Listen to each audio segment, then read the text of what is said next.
Lead Well, Live Whole, the podcast where leadership meets life. Your host, Michael Sirmon, is here to help you rise above the noise, lead with purpose, and live with clarity. Let's get to it. Hey friends, and welcome back to the LeadWellLiveWhole podcast. I'm Michael Sirmon, and I'm so grateful you're here. This episode is all about vision. Not the kind that comes from a corporate memo, but the kind that lifts your head, stirs your heart, and helps you see beyond your current circumstances. Vision isn't just for CEOs and dreamers. It's for everyday leaders, people like you and me, who want to live on purpose and lead others with clarity. But why does vision matter? If you think about it, without vision, we drift. But when we have vision, we build. Vision gives purpose to the pain and direction to the journey. Vision fuels resilience and unites teams around a bigger mission. Years ago, I went to West Texas with my wife, and we were taking over a small manufacturing facility that operated about $35 million a year, or generated about $35 million a year. And we went out with the goal of bringing that facility in alignment with the rest of the organization, building a new modern state-of-the-art facility in a different part of the region, and then transitioning the culture to one that was more in line with a 24/7 customer-focused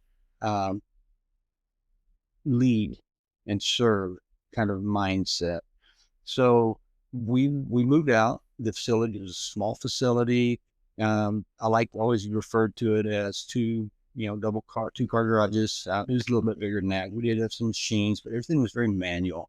There was no pride in what we did other than the fact that we got it done. It was the type of facility that if you had a project that you need to do off the books, that's the facility that you went to, right? They could figure out how to get there. Wasn't always the safest, wasn't always the sexiest, but it got done. But at the end of the day, it was still West Texas, kind of hole in the wall type operation. Now generating $35 million a year revenue, so it's not like it was just super, super small. There's a lot of the whole entire company is smaller than that. But we were in the heart of the oil industry. We were in the heart of the basin that should have been, running just gangbusters. So we moved out and built a new facility based off of the template of a couple others we'd already built. We upgraded the machines, and we moved everybody to that facility. But what we did during that building process is really what made the biggest difference. We started working with the team. We started sharing a vision of what that region could be, a vision of what that company could be, and how we were part of serving our customers within that area. We were part of the solution to bringing energy to the rest of the world. And in the process, we talked about different processes, different mindsets, different things that need to be changed. We did field trips back and forth to the new facility. We would take the entire team over, and we would walk through the expectations as we moved into that new facility, how it would lay out, how it would flow, what we expected the service level to be. And it was just a consistent, constant conversation over that, 6 or 9 months while we were building the new facility or finishing the build on the new facility. We also started training on the new machines. We had individuals who said they did not want to train on the new machines. So having to work with them to help them understand that if they didn't learn the new machines, the old machines were going away and they wouldn't have a job. And it was kind of a forced growth process. And we transitioned over, and that first year that we were there, without adding any staff, in fact, we actually reduced our staff level, we generated $115 million revenue out of that facility. We built a model that allowed our customers to roll their trucks in, and we would swap their equipment out for them. We would test their equipment so they could roll it in. We could do what needed done. They could roll right back out to the work. And where we were averaging 2 or 3 of these type of services a day at the old facility, we actually had one day where we had 28 of a customer's trucks that rolled through. Now, all of this while we're also selling all of the small aftermarket parts, and while we are, building the new products that the company would sell. And then we also pioneered a point of use type inventory. So we would put stuff on consignment at our customers' locations to build the aftermarket growth. And it was incredible to see the growth. It was inspiring to watch the attitude change of the individuals, to see the pride they had in what they did. And in fact, whenever the company went public, and we were launched on the stock exchange, when it was done, the massive banner was actually sent out to our facility, and we put it up on the inside one of the walls inside, and it was just a showpiece when you walk through. And you didn't have to sell your business, you didn't have to sell your company, you didn't have to sell your product, because when the customers came, the facility, the culture, the people, the interaction sold it for you, and people wanted to partner with us. Now, you fast forward after I left, and after I left the company, they moved a new leader into the role, and they had some transitions at the upper level. And the vision for the company, the vision for that region, was removed. It was gone, right? It became a wish and not a vision. And you began to see it, right? The customers began to pull away. The facility, when you walked into it, was no longer that state-of-the-art showplace you would want to see. The barbecues that we would have that would bring in hundreds and thousands of people to tour the facility and take part in our show of appreciation, that they were no longer taking place. And for me, it was just a stark lesson, a valuable lesson in how quickly and how important vision was, and how quickly circumstances can change when you take your eyes off of that vision. Because if you think about what I just explained, it wasn't vague, right? It was very clear in what our expectations were for the team. We were very clear with what our deliverables were, but more important, we were very clear in who we were going to be, how we were going to serve, right? Vision wasn't just a dream that was thrown out somewhere. Vision was the details behind, had the details behind it as well, right? And it all aimed to that bigger purpose. Now, since then, as I have other facilities, as I'm leading plant managers and regional managers and VPs, what I try to encourage them to do is understand that everything they do, every decision they make, every direction they turn to is based on their vision. And if they don't have a vision for their plant, if they don't have a vision for their team, if they don't have a vision for themselves, they have to first and foremost create that vision.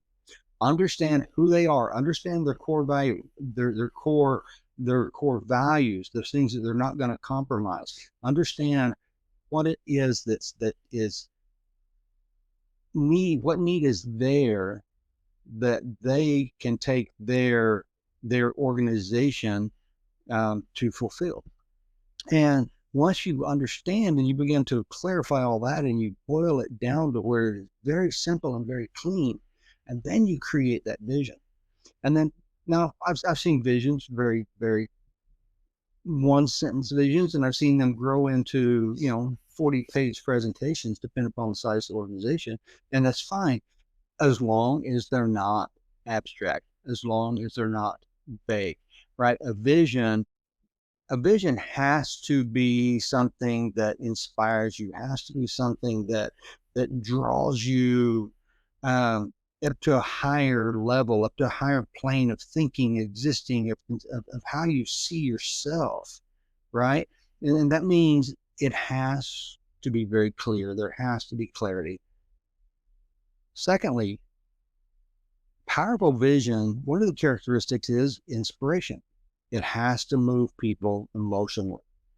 It has to stir you beyond, I move this widget, or I run this machine, or I do this, or I do that. And it's not the what I do, but it's who I am.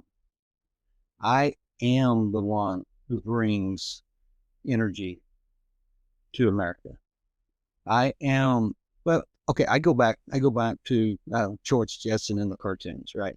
And George Jetson, when he got fired, and the entire plant shut down because they had no one whose job it was to push the button. They had no one able who understood the importance of pushing that button. George Jetson was the one who started the sprocket factory. He is the one who brought life to the sprocket factory.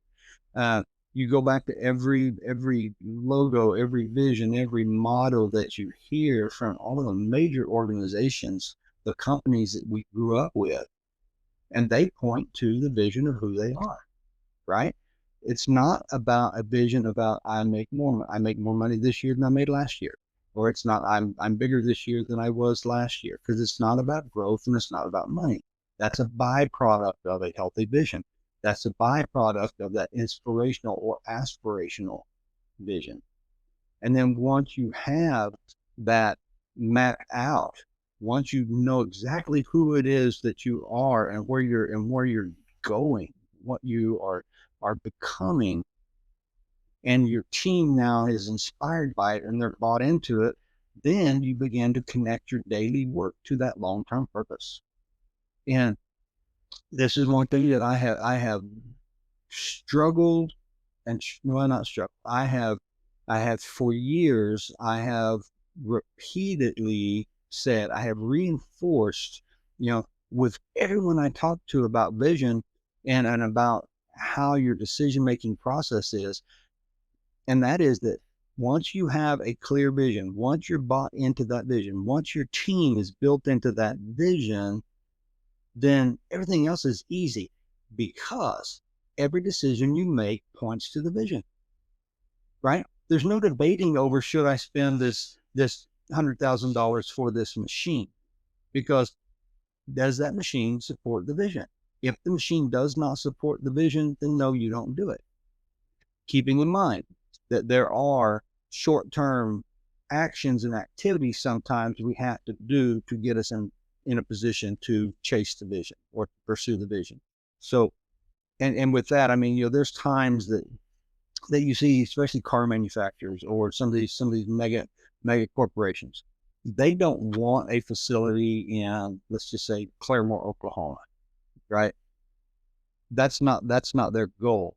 But Claremore, Oklahoma has the resources they need to build a facility, and they will build multi-million-dollar facilities with the intent of, I'm only going to provide this for building the facility that I really want in Tulsa, Oklahoma, right? Or at the port in Catoosa, Oklahoma, or Dallas, or wherever it may be. So they will build a facility that's not in alignment with their ultimate vision, but it supports the vision.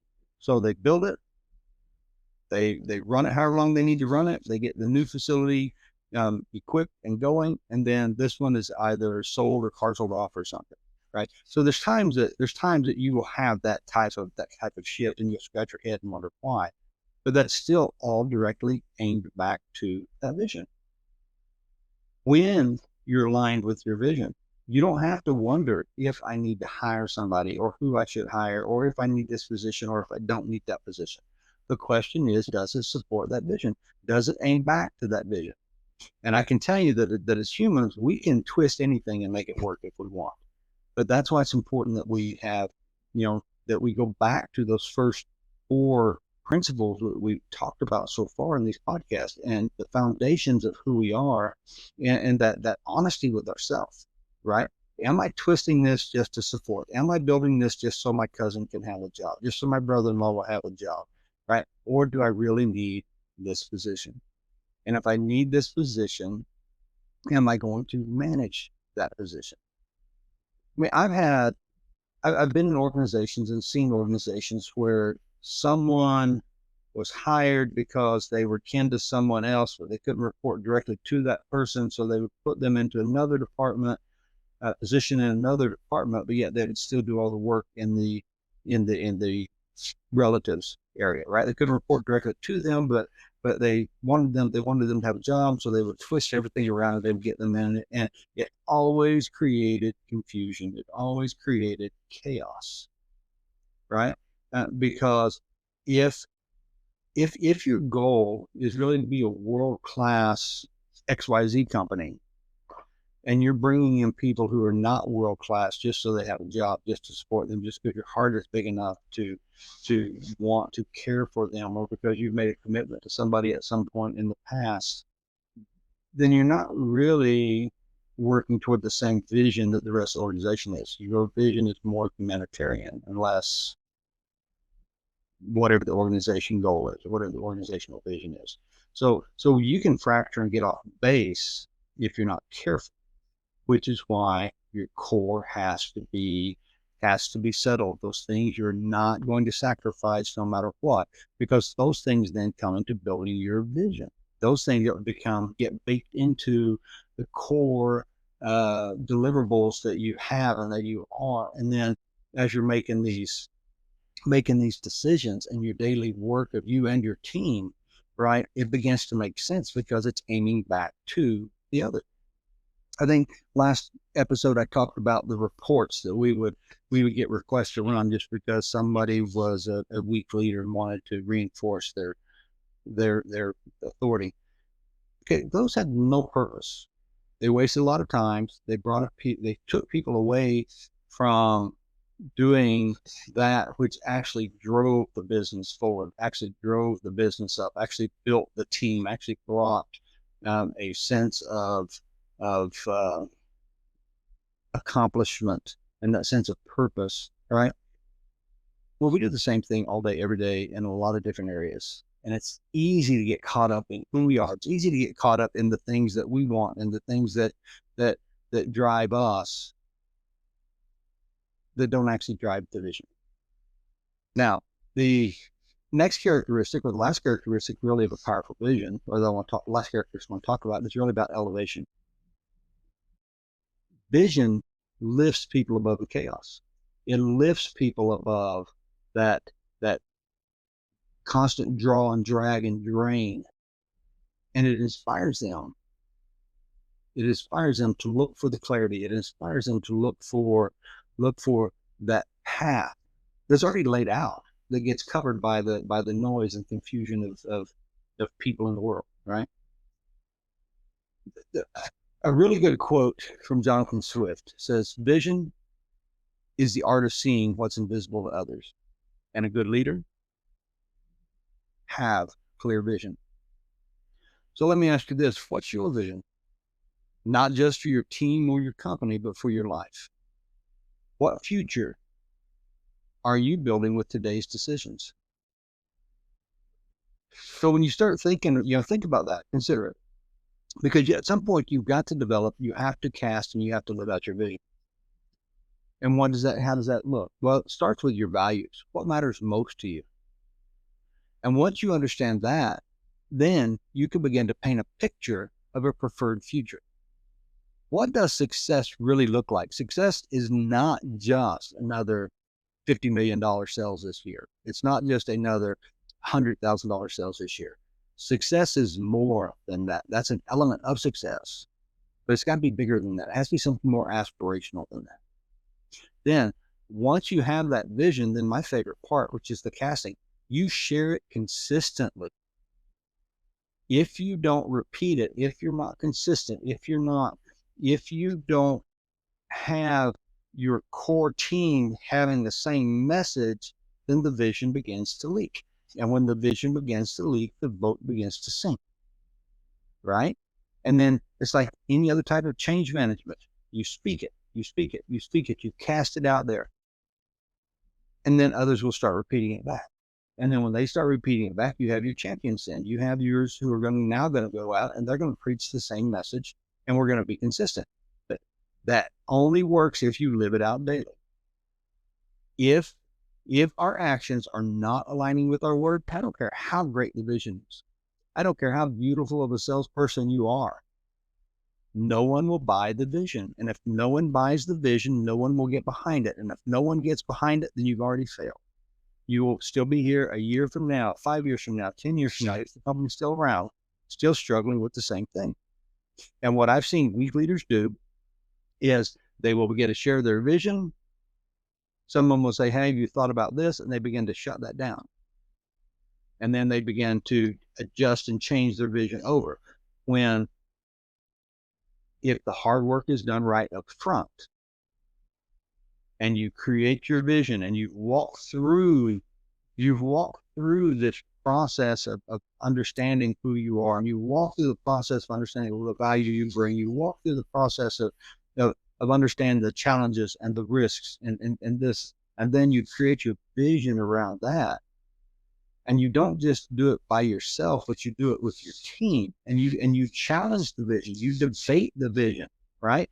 And because there's value in healthy debate. Now, I disagree with demeaning and arguing, and I disagree with people who will blindside someone else in the attempt to stir whatever in their mind, thinking this debate. But debate is very healthy. Debate it can get raucous sometimes, but debate, there's value in it because you're looking for that best solution. You're not looking for your solution, you're looking for the best solution. And when you do that and you begin to cast it out and live it out daily, then at that point, your vision isn't just a speech, it becomes a lifestyle. And when people see you're living it, then they'll start believing it. But the moment you compromise, the moment you say, yeah, but, then you've already lost them. And then you have to start all over again. But it's even worse now because now you have to rebuild that trust, because now it just becomes a program of the month type thing. And you don't want a program. You want a vision for who you are. You want a lifestyle. You want the vision that explains how and why you breathe. Why do you eat? Why do you arrive here every day? Why are you buying this machinery? Why are you building this facility here? Why are you hiring these people? Why are you developing this product? Why are you offering it in this way? That your vision will incorporate every bit of that. And when people buy into that passion that you have around your vision, and they see you living it out, then they're going to start believing it. And when they start believing it, they're going to start living it. The story I told you earlier about the company in West Texas, we had a gentleman in the old facility. His name was, I'm not going to say his name. I'll make up a name. Let's say his name was Johnny. And everybody called him, he just went by Johnny. And this guy, he had a bad attitude. He was good at what he did, but he had bad attitude. Nobody really wanted to be around him, and he was fine with that. He just wanted to stay by himself. He just lunch alone, interact with anybody.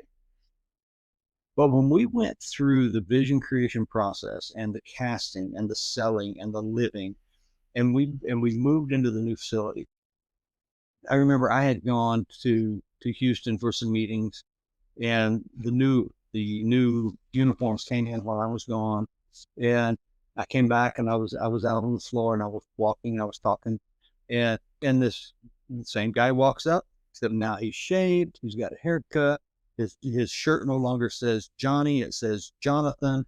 And I said, wait a minute, what's going on here? He said, new company, new me. He said, I can be proud of this company.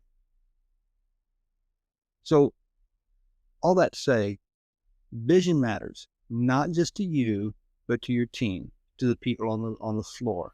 Vision matters because how they perceive themselves and how they perceive their value is how they're going to serve the customer. And how they serve the customer will determine how well we do as a company. So just keep in mind, vision is not a speech. It's a lifestyle. And when people see you living it, they'll believe it. So live it in a way that they can see it and they'll believe it. Hey, that's our time for today. So thanks for joining me again. Don't underestimate the power of your vision. It can transform your leadership, your family, and your future. So if this episode encouraged you, share it with a fellow visionary in your life. And also be sure to subscribe and then download it. And then I'll see you next week for another step on this journey. And don't forget, I do have Lead Well, Live Whole, and Eagle Leadership books available on Amazon. So until next time, lead well, live whole. You're built to serve and made to thrive. Thanks for joining us on Lead Well, Live Whole. If this added value to your journey, share it with a friend and subscribe. Until next time, lead those you serve well and live your life whole.